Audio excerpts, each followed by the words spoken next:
தக்காளி பழம் தப்பா சொல்றீங்க, தர்பூசணி பழம். ஒரு 5 குழந்தை பெத்துக்கலான்னு இருக்கேன். விலைவாசி ரொம்ப ஏறி போச்சு இந்த காலத்துல. ஒன்றும் அதை பற்றிலாம் நீ கவலைப்பட வேணாம். ஏக்கா நீ போட்ட டீ இருக்கு பார்த்தியா, அப்படியே அமிர்த மாதிரி இருக்குக்கா.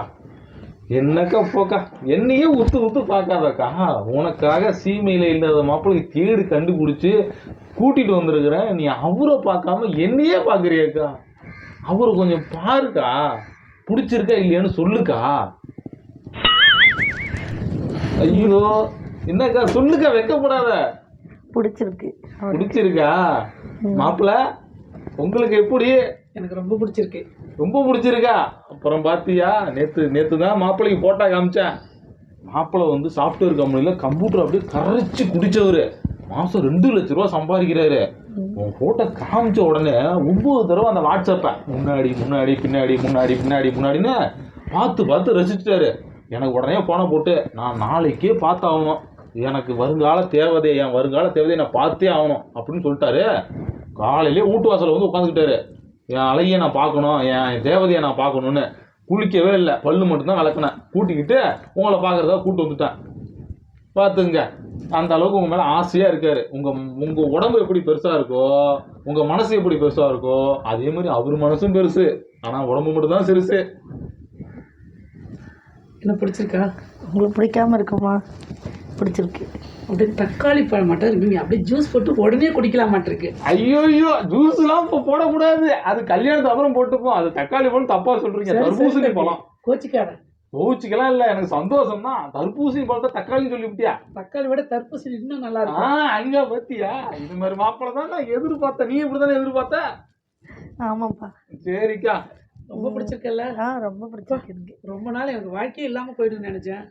இப்படி ஒரு லட்டு மாதிரி அப்படியே தர்பூசணி மாதிரி இருக்கு. நீ தலைன்னு எனக்கு கிடைச்சது அப்படியே திருப்தியா இருக்கு எனக்கு. சரி, அப்புறம் எப்ப கல்யாணத்தை வச்சுக்கலாம்? கல்யாணம் வந்து கொஞ்ச நாள் ஆகட்டும். ஏன் கொஞ்ச நாள் ஆகட்டும்? கொஞ்ச நாள் ஆகட்டும். நம்ம முன்ன பின்ன பழக்கம் இல்லைல்ல, பழகிட்டே அதுக்கப்புறம் அப்படியா? கல்யாணம் பண்ணிக்கலாம். நீங்க யாரையா லவ் பண்ணியிருக்கீங்களா? ஐயோ, நான் யாரும் லவ் பண்ணல. கல்யாணம் முடிஞ்சு உன்னை லவ் பண்ணலான் இருக்க. நம்ம ஏன் கல்யாணம் பண்ணிடுறதுக்கு முன்னாடி லவ் பண்ணலாம்ல? சரி, நம்ம கல்யாணம் பண்ணுறதுக்கு முன்னாடி லவ் பண்ணலாம், அப்புறம் கல்யாணம் பண்ணிக்கலாம். சரி, ஓகே. அதனால ஒன்றும் பிரச்சனை இல்லை. லவ் பண்ணிட்டே நம்ம கல்யாணம் பண்ணிக்கலாம். சரி, அது முடிய பீச்சு, கோயில், குளம்னு சுற்றலாம். போகலாம். உன்னோட நம்பரை கூட. நம்பர் வாங்குறதுலாம் இருக்கட்டும். நீங்க என்ன இப்படி, நான் வந்து ஒரு பெரிய மனுஷன் உட்காந்துருக்கிறேன், சாரி சின்ன மனுஷன் உட்காந்துருக்கிறேன், நீங்க என்னன்னா இப்படி ரொமான்ஸ் ஏன் முன்னாடியே பண்றீங்களே, இதெல்லாம் நியாயமா? நான் கொஞ்சம் பர்சனலா பேசணும், அப்படி போய் உட்காந்துறீங்க. பாத்தீங்களா, 2 பத்தி ஜாயின் பண்ண விட்டோடனே என்ன கழட்டி விடுறீங்க.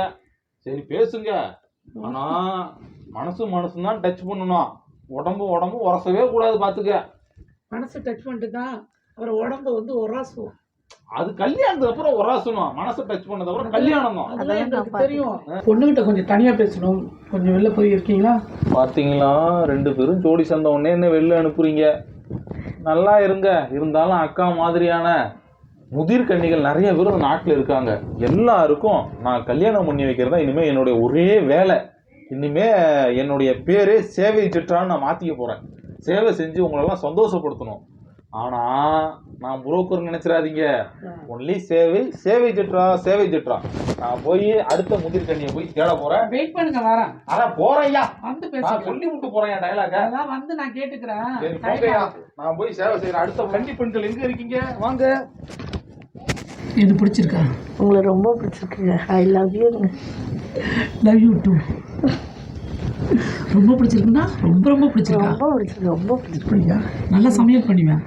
சமையல்லாம் பண்ணுவேன். என்னென்ன சமைப்பேன்? கறி, மீன், எறா, சிக்கன் எல்லாமே செய்வேன். உங்களுக்கு என்ன பிடிக்கும்? எனக்கு வந்து சிக்கன்ல பெப்பர் சிக்கன் எனக்கு ரொம்ப பிடிக்கும். அதை செஞ்சு போடு மேரேஜ்க்கு. நான் செஞ்சுறேன், சாப்பிடுங்க. இப்போ அப்படியே வந்து பீச்சுக்கு போயிட்டு, கோயிலுக்கு போயிட்டு, ஹோட்டலில் சாப்பிட்டுட்டு அப்படியே ஜாலியாக வரலாமா? வரலாங்க. Okay okay. வேற நீங்கள் தான் சொல்லணும். நானும் ஐ லவ் யூ சொல்கிறேன். I love you too. இவ்வளோ லேட்டாக கிடைச்சாலும் எனக்கு லேட்டஸ்ட்டாக கிடைச்சிருக்கீங்க. ரொம்ப பிடிச்சிருக்கு. சார பிடிச்சிருக்கு. ஆனால் அதே தான் லவ் பண்ணிட்டு அப்புறமா கல்யாணம் பண்ணிட்டேன். அதுதான் மனசுக்கு ரொம்ப கஷ்டமா இருக்கு. அது ஒன்றும் இல்லைங்க, முதல்ல பழகலாம், அப்புறம் கல்யாணம் பண்ணிக்கலாம். அப்படிங்களா? சரி, நான் உனக்கு கேட்டால் தப்பா நினச்சி சொல்லுங்க. கல்யாணத்துக்கு அப்புறம் நம்ம எத்தனை குழந்தை பெற்றுக்கலாம்? அதுவா? 1 குழந்தை பெற்றுக்கலாம். ஒன்றா? நான் 1 2 3 4ன்னு ஒரு 5 குழந்தை பெற்றுக்கலான் இருக்கேன். விலைவாசி ரொம்ப ஏறி போச்சு இந்த காலத்தில். ஒன்றும் அதை பற்றிலாம் நீ கவலைப்பட வேணாம்.